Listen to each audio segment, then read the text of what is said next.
Selamat pagi Bapak Ibu dan Saudara yang dikasihi oleh Tuhan. Sungguh kita patut mengucap syukur kita boleh diberikan hari yang baru dan di minggu yang baru. Mari sebelum kita membaca dan merenungkan firman Tuhan, kita berdoa terlebih dahulu. Tuhan Allah yang mengasihi kami, sungguh kami mengucap syukur untuk penyertaan-Mu atas hidup kami. Sebentar kami akan belajar firman Tuhan, kiranya Engkau menolong kami Tuhan, agar dapat memahami apa yang menjadi kehendak-Mu dalam firman-Mu dan melakukannya dalam hidup sehari-hari. Di dalam nama Tuhan Yesus kami berdoa. Amin. Bapak, Ibu, dan Saudara, pembacaan firman Tuhan dari Kitab Nehemia pasal yang ke-6. Demikian. Ketika Sanballat dan Tobia dan Gesem orang Arab itu dan musuh-musuh kami yang lain mendengar bahwa aku telah selesai membangun kembali tembok sehingga tidak ada lagi lubang, walaupun sampai waktu itu di pintu-pintu gerbang belum kupasang pintunya. Maka Sanballat dan Gesem mengutus orang kepadaku dengan pesan, "Mari kita mengadakan pertemuan bersama di Kefirim di lembah Ono." Tetapi mereka berniat mencelakakan aku.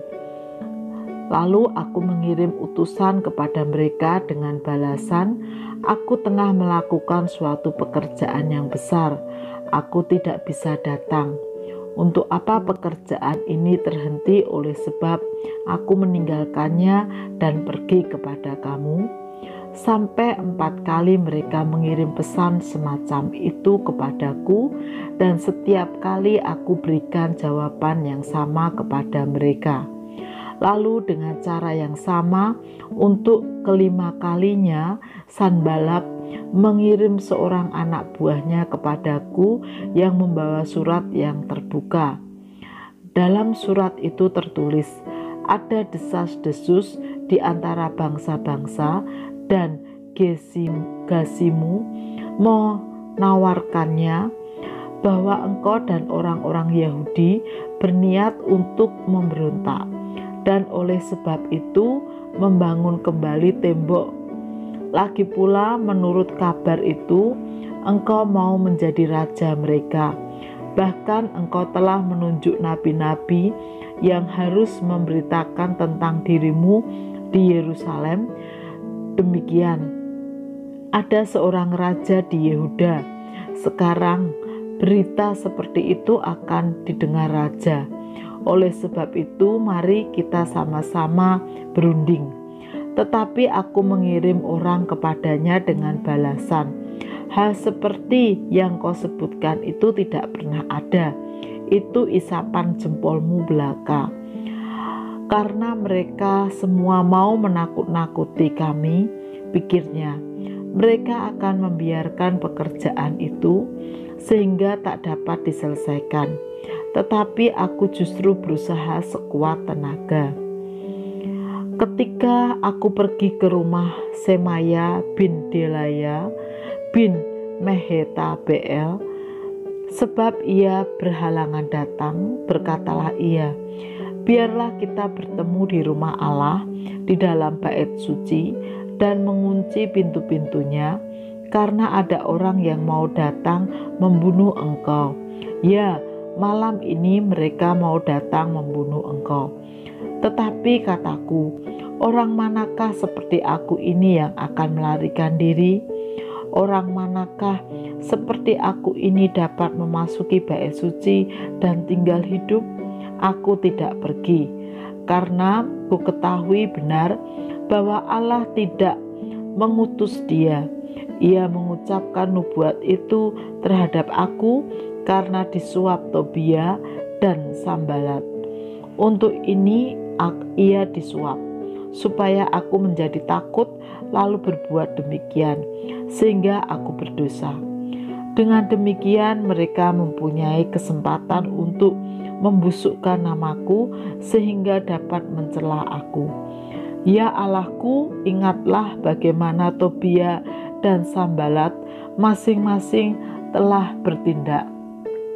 Pun tindakan Nabiah Noaja dan nabi-nabi yang lain yang mau menakut-nakutkan aku.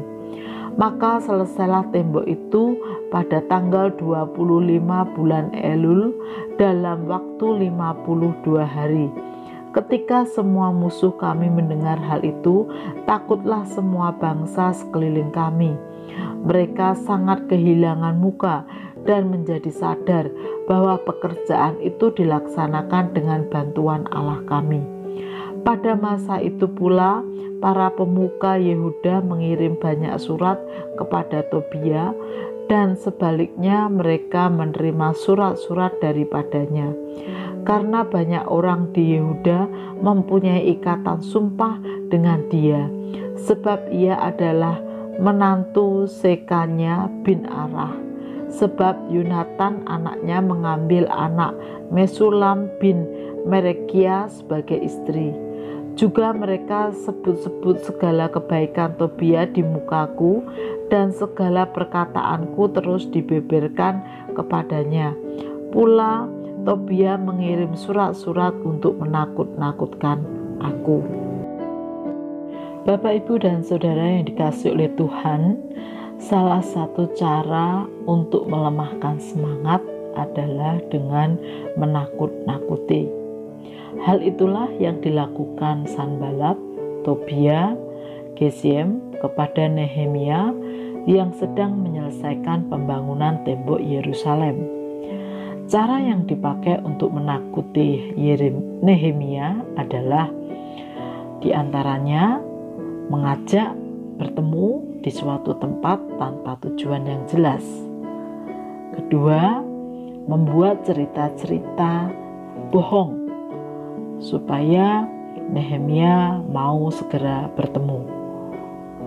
Berikutnya, dengan menyuap orang lain untuk menakuti dengan ancaman-ancaman. Menghadapi hal-hal tersebut, bagaimanakah sikap Nehemia?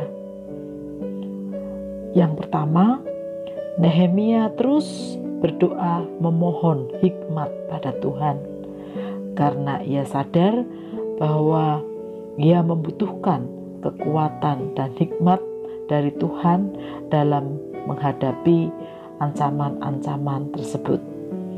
Kedua, dia meneguhkan hati, yaitu tidak mudah dipengaruhi dan tetap terus berani untuk melangkah.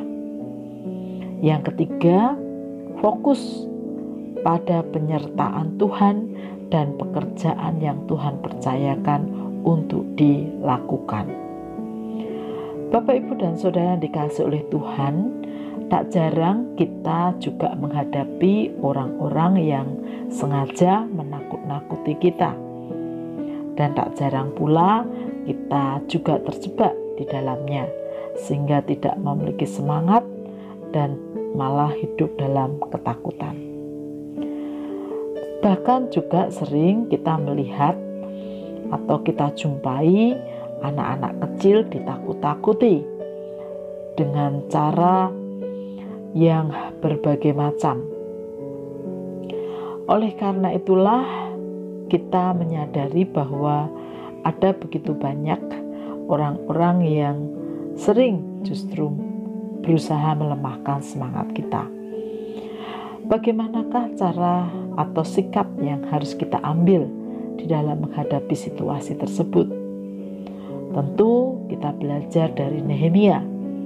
Mari kita terus berdoa, memohon hikmat kepada Tuhan agar diberikan tuntunan untuk mengambil sikap yang benar. Yang kedua, mari memperteguh hati, tidak mudah tergoyahkan, terus berjalan maju karena ada Tuhan. Yang ketiga, tetap fokus pada penyertaan Tuhan dan melakukan setiap pekerjaan yang Tuhan percayakan untuk kita lakukan. Mari terus melangkah bersama dengan Tuhan Yesus yang menyertai kita. Mari kita berdoa. Tuhan Yesus, terima kasih untuk penyertaan-Mu, dan kami sadar bahwa orang-orang yang kami jumpai kadang tidak semuanya mendukung atau membuat kami bersemangat, tetapi justru melemahkan semangat kami dengan cara menakut-nakuti. Oleh karena itu Tuhan, bantu kami untuk bersikap dengan benar seperti yang dilakukan oleh Nehemia. Kami menyerahkan seluruh hidup kami ke dalam tangan penyertaan-Mu. Di dalam nama Tuhan Yesus kami berdoa.